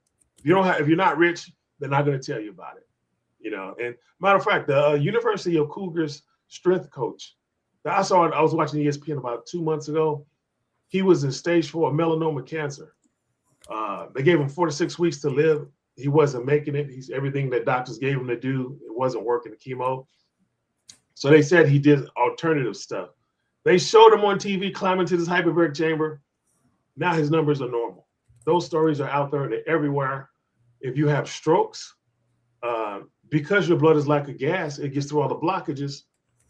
They're saying they reverse strokes. It's like there's so many people. If you're diabetic and they're about to start amputating stuff, they'll put you in this thing and they will not be amputating anything. And I thought these were all conspiracies. And when people were telling me these things as I'm learning about the chamber, I'm like, oh, that can't be real. I started meeting these people. This thing is real. And not only did it wake me up, but it's saving lives. All around. It's been around since the 1800s. This is not new stuff. It's not new stuff. This is an insurance issue. Insurance don't want to pay for it. That's the problem. But get your own and you'll be happy, is what I can say. When you're ready to get your own, like, these things are going to be in everybody's house in the next 15 years. Off the subject, on the subject, I've been watching a lot of videos there that are people with Parkinson's and have the shakes and are doing that. There. And then they're saying, oh, there's no cure for you. But they get into the weights and they get into the gym and they start lifting. And then they say, there's a guy I'm following right now. He goes, I haven't had a quake for a year because now I've built my muscle tone. I've trained myself, all things. And he walks around like normal. And there's video of him with his tremors. And it's just like, yes. Was he a military guy?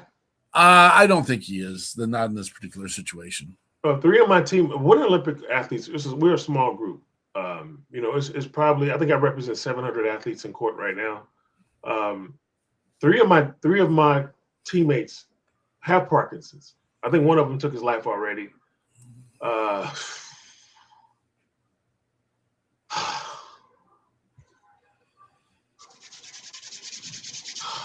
But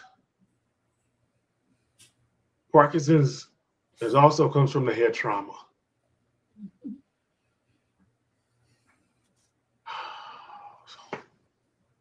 Give me 1 second. You're good, brother. Absolutely. Take your time, man.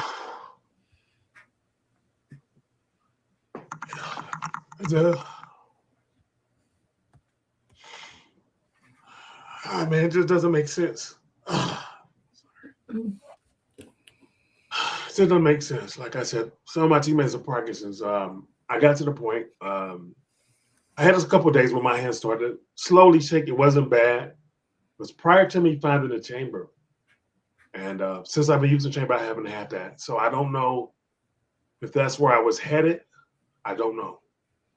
But 3 of my teammates do have it from bobsledding. And so it's not from head trauma will get it to you. I'm sure a lot of our veterans, matter of fact, our fighter pilots have it now. Fighter pilots coming down with Parkinson's, seizures, strokes, dementia. I'll share the articles with you. It's the fighter pilots. It's the gunners, the guys on those boats that skip across the waves. And the worst off are our aircraft the ones that land on aircraft carriers. It's those guys. And then the other masses of you guys from the military side are the ones who shoot the guns and been around the explosions. That's what this thing is. Yeah.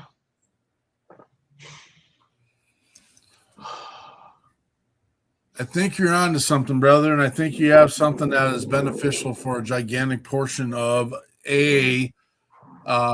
our veterans, our athletes, and again, like you said, it's fitting into all the pieces of our world.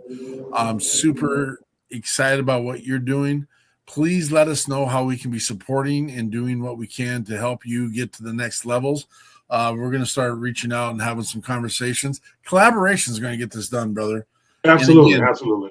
Regardless of what knuckleheads are out there saying what they're saying, we got this. These are the people I'm talking. These are some really, the people that warned me were some really big Hollywood producers who, they make the documentaries and they yeah, it is what it is. I'm not scared. I'm not, they messed up when I first got the warning. I was praying for death anyway, and so I was like, "You're gonna do me a favor," but in the meanwhile, you know what? You're not gonna stop me from talking. I'm gonna save my teammates. And then that's when the help showed up. And once I got clear, I was like, "You guys are in trouble now," because I'm not gonna stop talking. And so there's so many people out there suffering. Matter of fact, I got interviewed by HBO Real Sports. It's like 2020, and man, it was the first time I saw it on me in real time. They interviewed me, and I'm watching myself in the camera, and they asked me simple questions. I'm talking about bobsledding, and I saw my brain. I started talking about squirrels and rabbits, and I'm talking about things they're not even asking me about. And I was like, "Stop that, Brink!" I couldn't stop it, and that was the first time I really had the chance to see it in real time. And I stopped that interview, and I told them to call me back later, and we finished it. But I said, you know what? I haven't interviewed in a long time. It's been a while since I've been on the set. I used to do a lot of modeling. I'm comfortable in front of the camera. It's not a big deal.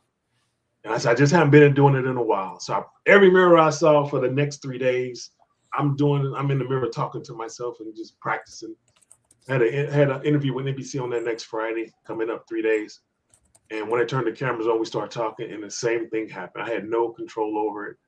I was embarrassed. I hid from the media from that day forward. No interviews. But what it did, it allowed other people to get sick, allowed other people to die, because I was too afraid to let the world see me as I became. So, but now I was like, you know what? I don't care. I am what I am, and this is what it's going to be. And like a lot of times, if you guys ask me questions, like, if you ask me more than one question, I'm gonna give you half an answer for one question. I'm gonna come back and say, hey, wait a minute, give me that question again. It's one of my last glitches that I have.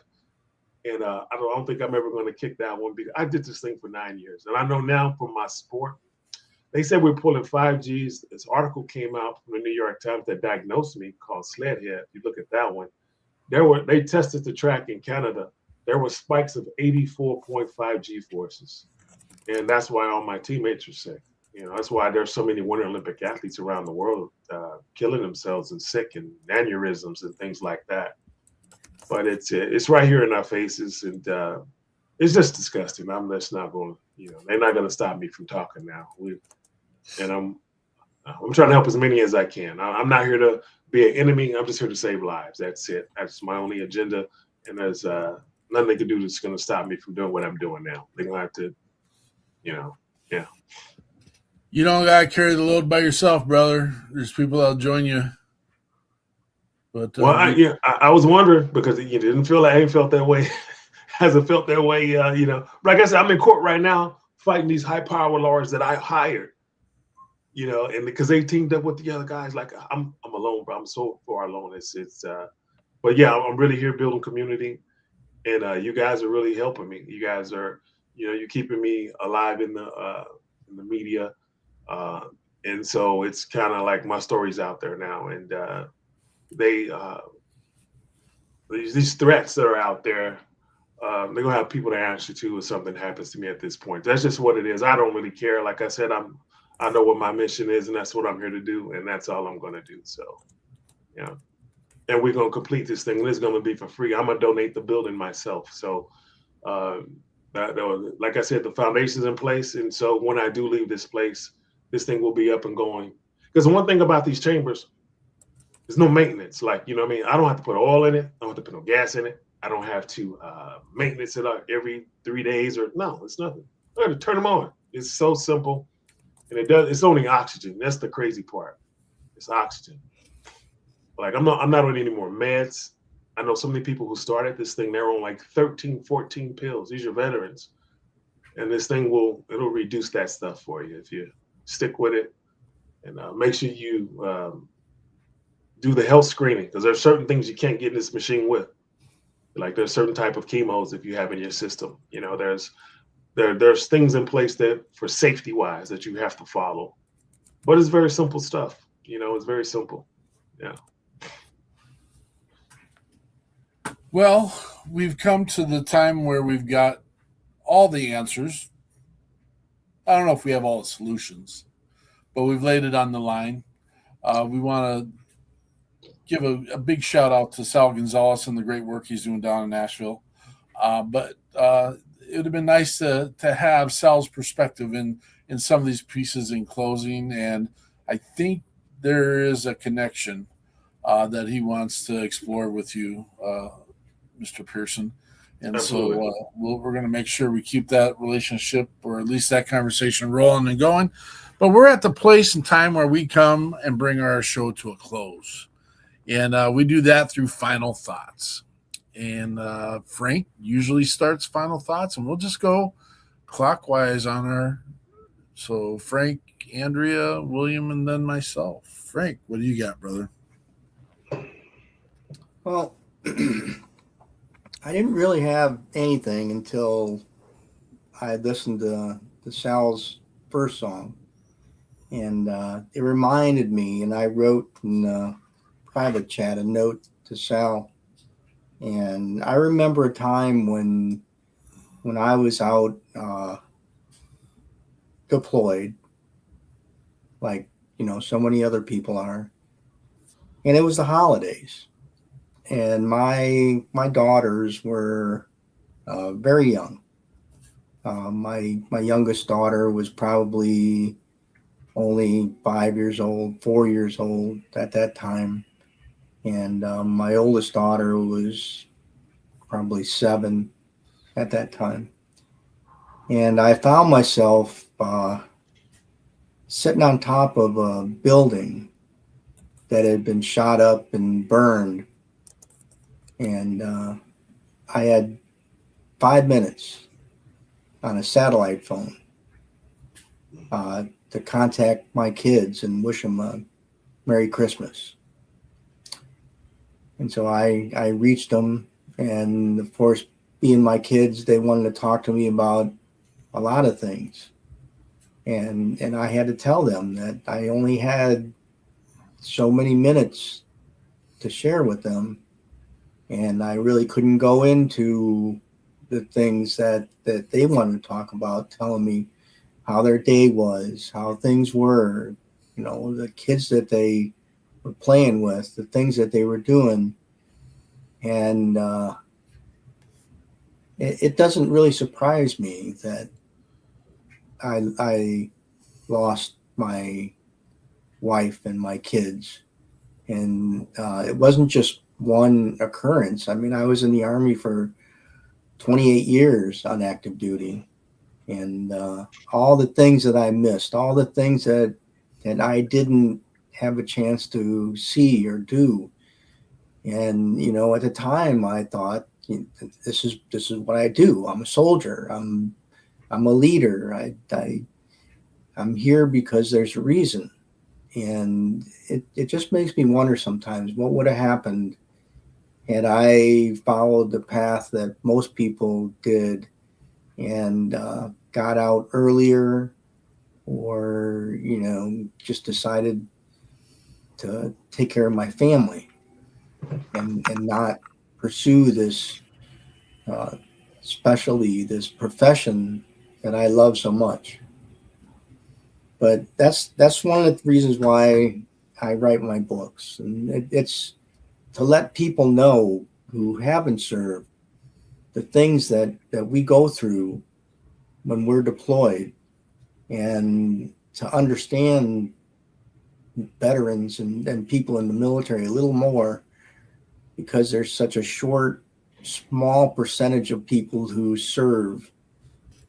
And I just want them to understand who we are and what we are there for, even though sometimes it's hurtful and it's not family oriented. But that's all I got for today, brother. I appreciate the time.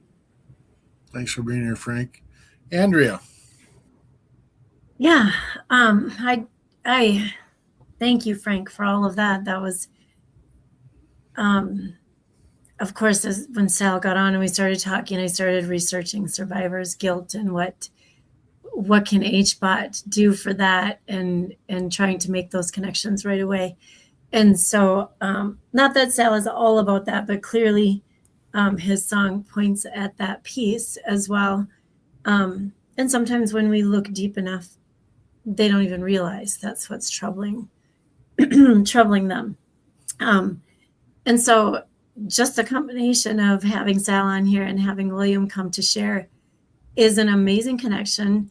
And William, your passion just for what it's done for you and your desire to help others, and then focusing on that first responder sect of the world is just, I feel our hearts might be very similar, because I didn't serve.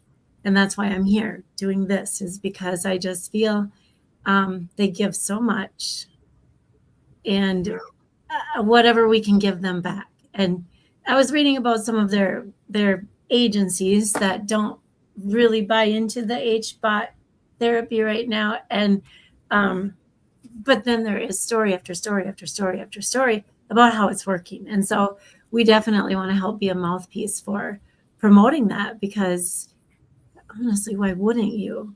And I've not gotten to experience when I just recently started the infrared therapy. Just for health things, right? Just for, I don't have anything major going on, but I thought, oh, it feels good when I'm in there. So I just feel like, I don't know, I feel good. So I can only imagine it's 100,000 times better than that, even, because I think the strength and the power of it is more in depth. But so thank you for coming on to share your message. That is just, it's so personal, first of all, and it is so, there's so many facets. You have this story and that story, and you were there and you were here. And so I really think we can help get this message out there. It just, thank you for bringing it to us, and thank you for putting it out there in the front of things. I appreciate it. You know, like I said, there's an agency for you guys, for the military, treatnow.org. They're out there, and they're pushing hard trying to do this. I was talking to them. I'm like, come on, guys, you guys move a little too slow. Let's just hop out here. I have I had another person call me. I got to have the politicians that they're trying to reach, so we can kind of get this stuff out there. And man, this stuff is like, this thing is bigger than me now. Like, once I saw the real numbers, I couldn't ignore them. You know, I lost sleep. I could not believe. I could just say, I know what they're going through. I know what those soldiers are going through. I know that pain. I know it. You know, I know what it feels like, and I know why they can't process it is because that inflammation is up there, and you can't think clearly until it's out of there. You got to remove it. And once it comes out, man, your world will open up. Like, yeah, they're suffering. They just have no idea why. They think it's all one thing. No, it is not that.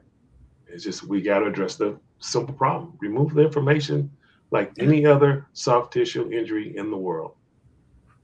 Now, my other concern is, how do you get those scar tissue out of there? I have no idea on that one. Right. I know how to remove the inflammation. I don't know how to remove scar tissue. So I think that's the next step. But I tell you what, it's giving me life back. I don't pray for death. I'm not trying to die. I'm not in any hurry to get out of here. And it just took 1 hour in this stupid chamber. And it's just that simple. That's what baffles me. 1 hour. Yeah, it's disturbing. Why? Yeah. Every veteran coming back from war needs to have to go through this section. Every football player needs to go through this thing. It's really that simple. Yeah. But I appreciate you guys. Like I have a crowdfunding out there. I have a 501c3. Please share it. Help us buy equipment. This chamber behind me cost me $20,000. This is a home chamber. The ones I need is going to run $50,000 to $100,000. So equipment is expensive. I'm not worried about the real estate side of it. I'm just worried about the equipment, and we want to be able to fly the veterans in. I don't want them to miss a meal. I don't want them to not pay a bill back at home, because then they won't come. They won't come. Yeah, we have to make it accessible for everybody, and fix it. And I have another plan in place. After like when I was 27, this is a crazy story. I opened the first ever independent living transitional housing program for youth in the state of Utah. It was such a new program, the things that we're doing for aftercare, that the state of Utah opened me as a pilot program. And I say that to say this.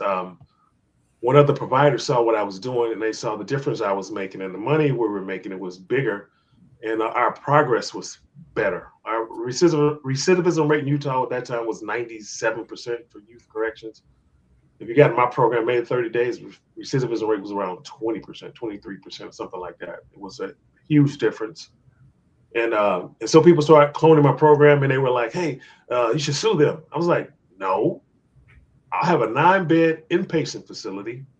I can't help everybody. This program is important for everyone to have it. And I feel the same way with this. I know what's going to happen because it's already started. People are calling me. They're trying to get me to not open for free. They want me to take their money. And I tell them, you know what I'm doing? Do it over there. This one's going to be free. So it's just kind of like we just got to keep moving forward. And that's what I'm going to do. And that's all I'm here for. That's all we're going to do, guys. And we're halfway there. Yeah. I hope the wrong people aren't listening, but if you could set shop up like across the road from big VA centers that won't do it for them right now, man. We're going to be everywhere. I have a system to cover those guys too. I don't want to say it here because it's not official yet, but they should be in every city if we do this thing right. And I have the plan, and I know what the infrastructure is for this. And I just can't say it here right now because I don't want anybody to try to stop it before it happens.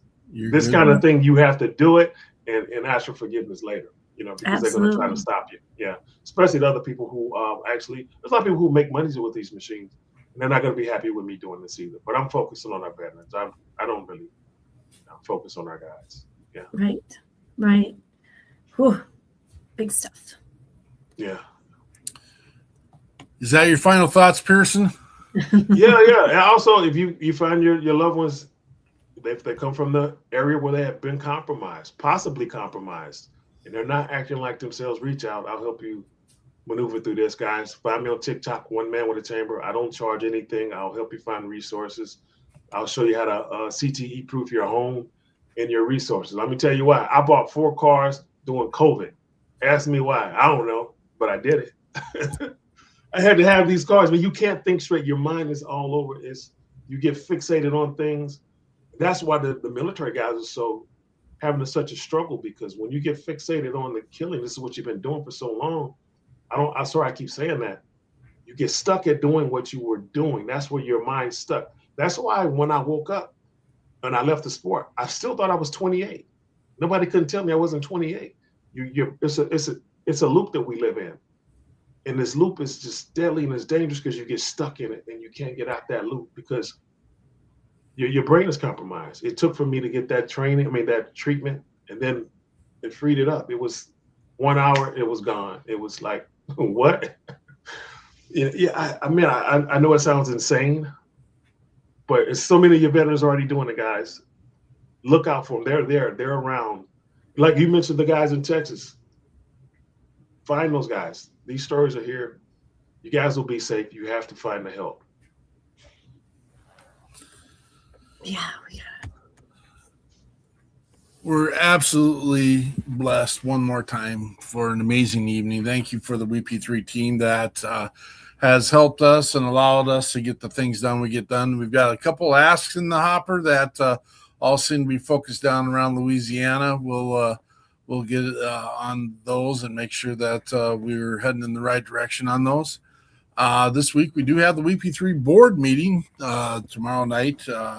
If you're interested in being part of a organization that is and insists in being boots on the ground and giving all back to those that have served, come check us out.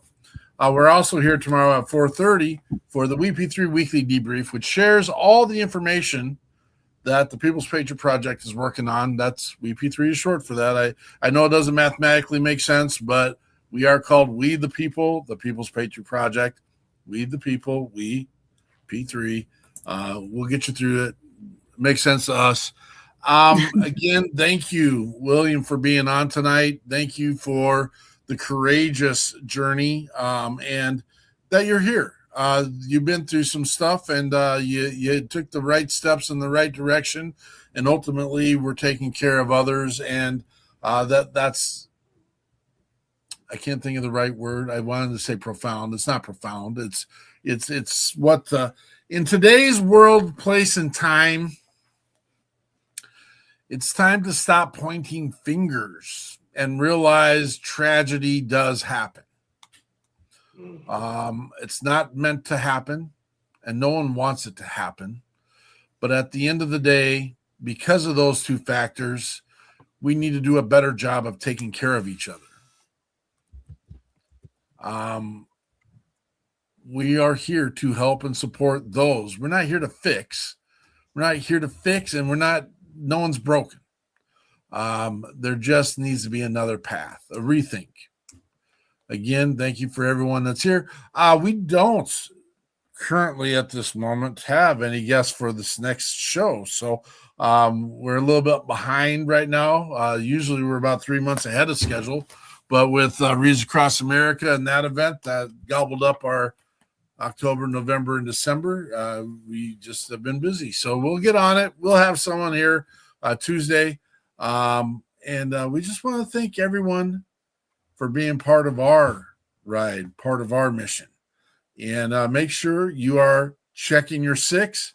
You're part of that equation. If you're not good for yourself, you're not good for anybody. And again, we will walk that path with you as well. And make sure we're checking our brothers and sisters are out there. With that said, make sure, again, I just said, check your 6. And we'll see you when the smoke clears. Patriot Pride.